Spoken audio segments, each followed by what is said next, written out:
Welcome to Stack Kings Live, Turkey Bowl Special. Happy Thanksgiving to everybody out there. I'm Tony Badalico. This is Frank Travis. As usual, we have a big Turkey Bowl contest going on tomorrow. It's a $2 entry fee, $500 guaranteed. That just encompasses the 3 games on Thanksgiving. The injury report is very short and simple. Reggie Bush says he will play tomorrow, and Marshawn Lynch Skittles says he is going to play as well. Look for both those guys on the board. I think Reggie Bush is a decent play, but good price, but I'm just not sure how much he can do. Going into my quarterback, I have Matt Stafford, the infection, 14K versus Chicago. Chicago's giving up the second most points a game in the league at 27 and 31 points on the road, both not good numbers. Chicago ranks 28th in pass yards against at 260 a game. Home and road splits for Stafford. This is a big reason why I like him. Home, 87 quarterback rating, road 76.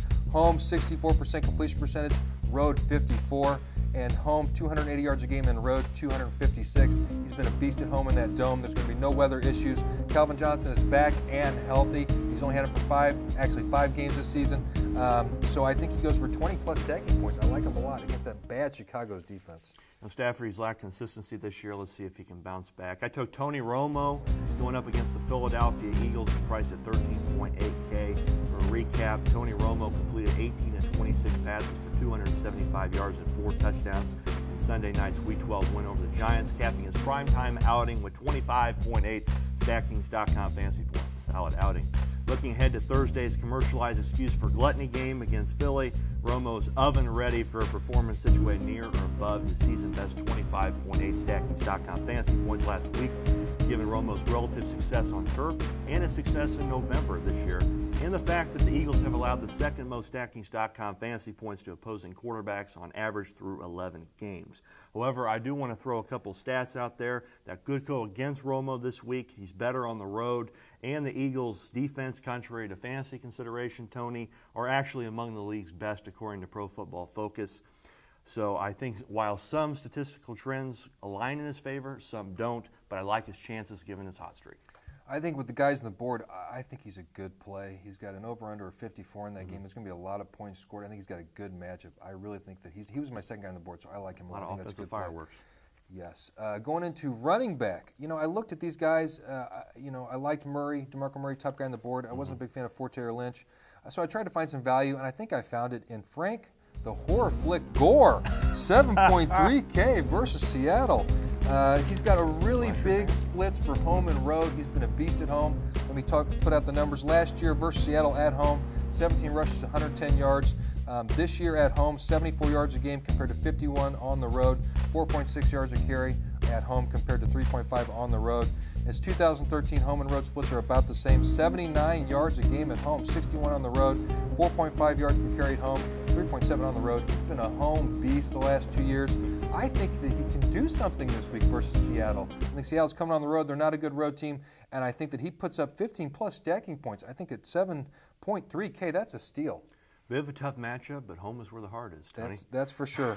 I'm going with DeMarco Murray, the top guy on the board in terms of price. As usual, he's priced like a top-shelf delicacy, but hey, 'tis the season for excess. The difference, though, I think there's going to be some value for your splurge at 16.1K. Murray had 24 carries for 121 yards and 2 receptions on 3 targets for 22 yards in Sunday's 31-28 win over the Giants, finishing with 15.3 StackKings.com fantasy points. Though he didn't score a touchdown, Murray comfortably reached 100 rushing yards for the 10th time in 11 contests, despite having a long gain of only 18 yards. Next up, he has a helping of Eagles on his plate. The Eagles have been pretty solid against the run this year, but they have allowed the 13 most StackKings.com fantasy points, but I think that's largely nothing but a collateral side dish. Though still, I think this game is primed more with the trimmings of a feast than a famine. I think Murray's going to see time, he's going to have his fill, and there's going to be plenty of offensive stuffing. I think if you're going to go with any of the top 3 guys on the board, Forte, Murray, or Lynch, you got to go with Murray. I just think he's got the best matchup. I like that. I like that play a lot. Going into actually wide receiver, I have Alshon Jeffrey. I think there's a really good statistical trend here that you have to look at. 9.2K at Detroit. He's a turf player. He loves the turf. Grass and turf. Grass this year, 8 games, 60 yards a game. Turf, 3 games, 100 yards a game. Let's look at last year. Turf, 3 games, 132 yards a game. Alshon loves that turf, baby. He's on that turf this week. He's got those fast legs. I think he puts up 20 stacking points. I think he can get open. I think, Detroit's got a great defense, but if they're going to do anything this week, I think it's going to be with Alshon Jeffrey, so I like him. I'm not a big fan of Cutler. I think the pass rush is going to be tough, but I still think that if he can get the ball to Jeffrey. The turf could be the difference. It could be. I'm going with the number 2 in Detroit for wide receiver, and that's Golden Tate. He's often overlooked by Megatron, but he's been receiving some targets week after week. He was targeted 11 times in Sunday's 34-9 loss to the Patriots, posting 4 receptions for 97 yards and 13 Stackings.com fantasy points. Despite you have Stafford, who's had these offensive woes, Tate's found a way to be productive week in, week out, which is an encouraging sign. The Lions now take on the Bears, that table the 7th worst pass coverage rating per Pro Football Focus, and have already allowed 12 receiving touchdowns to the position. Sounds like a warm, hearty Motor City potluck, and Bears are on the menu.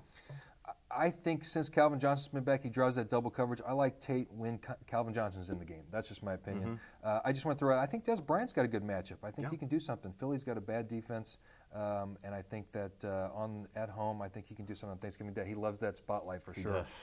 Going to tight end, not good. I mean, there's just nobody on the board. Martellus Bennett's the top guy. I had to go with Jason Witten, 6.3K versus Philly. He's got some good home and road splits. At home, 6.2 receptions, 80 yards a game. Away, 2.8 receptions, 25 yards a game. Gosh, he's just a home animal. Home last year, 48 yards a game. Away, 33 yards. It's just been a big trend for the last 2 years that Witten loves at home. He likes that turf. He likes that Dallas Stadium. The over-under is 54.5 in this game. And so I think there's going to be a lot of points scored. So I just think you have to take Witten here. I mean, Martellus Bennett going against Detroit, that's tough. Zach Ertz, they don't really want to play him in Philly. So I think 15-plus stacking points for Witten. I think he's the only play on the board, in my opinion. You're absolutely right. At 6.3K, I think he provides a great value. Does not typically create mismatch at this point in his career, but the Eagles are already without D'Amico Ryans. They lost Emmanuel Acho Sunday. Now they'll have to settle with fishy Casey Matthews as the primary inside linebacker, with rookie Marcus Smith mixing in. What's more, you have Witten, who should receive ample rounds receiving action in what is presumed to be a relatively high-scoring game. And you have on the other side, you have Jason Witten. He's ranked as the 6th best tight end according to Pro Football Focus. I want to throw that in there. 6th in receptions and 7th in targets among the position. Witten's in his 12th season. Hey, sometimes leftovers are the best of all. I just want to throw out Vernon Davis. Gosh, he's been so bad this year, but at 5.2K with not a lot of value on the board, you might want to go with him. He's not a terrible play. He could do something. Going into kicker, I have Matt Prater, 5.6K versus Chicago. I think this is going to be a blowout. I think Detroit's going to bury this team. They have a great defense. Chicago's giving up the 2nd most points a game in the league. Like I said, 27 and 31 on the road. They're on the road this week. Chicago ranks 28th in pass yards against, like I mentioned. Detroit is a 7-point favorites, and I think Prater kicking in the dome, there's going to be no win. Detroit has a top 3 defense overall. I think they're going to be in the red zone a lot. I don't think Chicago's going to be in this game, so look for Prater to kick a lot of field goals. 10-plus stacking points for him. We're on the same wavelength again. I have Prater, 5.6K. I also want to throw in there that the Bears have allowed the most Stackings.com fantasy points to opposing kickers this year. Something to look for. That's a good stat. I like that a lot. I just think Prater's the best player on the board. Going to defensive special teams, San Francisco is who I have, 6.6K versus Seattle. Seattle's just not a good road team, 2-3. San Francisco's giving up only 18 points a game at home. I think this is going to be a low-scoring game, a defensive battle. The over-under in this game is only 40, so even Vegas doesn't think there's going to be a lot of points scored. I think that San Francisco can get a couple picks. Wilson hasn't been proven to be really good on the road, although he's been okay this year. But I just think San Francisco will put up 10 stacking points this week, so I like them. I'm going with the Detroit Lions versus the Chicago Bears. The price to 8K. Following up on my streaming kicker value and Matt Prater, I'm going with another streaming selection here with the Lions, who are indeed a delectation on paper, versus the Bears. That is, the Lions are ranked as the 6th best offense overall, as well as the 8th best special teams unit on Pro Football Focus, are the 10th best scoring defense/special teams unit on Stackings.com, and the Bears have allowed the 9th most fantasy points to opposing DST squads. Oh, and then you have the erratic, as I mentioned, Jay Cutler in attendance. You never know what he's capable of back there. So in this Animal Kingdom moniker showdown. I think the Lions perhaps will sit supreme atop the Wild. I just want to throw out the Cowboys defense. You know, Sanchez butt fumble is coming in, and gosh, he's not very good on the road. You know, who knows when he just loves to throw picks for touchdowns. You know, that's his deal. He has played well, but I think in the spotlight on Thanksgiving, he could really mess up. I think he could throw the Cowboys in there for sure. So he could. That does it for today's show, guys. Remember, do your research and choose your team wisely if you want to become fantasy sports royalty. I'm Frank Travis. This is Tony Baluco, signing off from Kansas City, Missouri. See you guys later this week. Happy Thanksgiving, guys.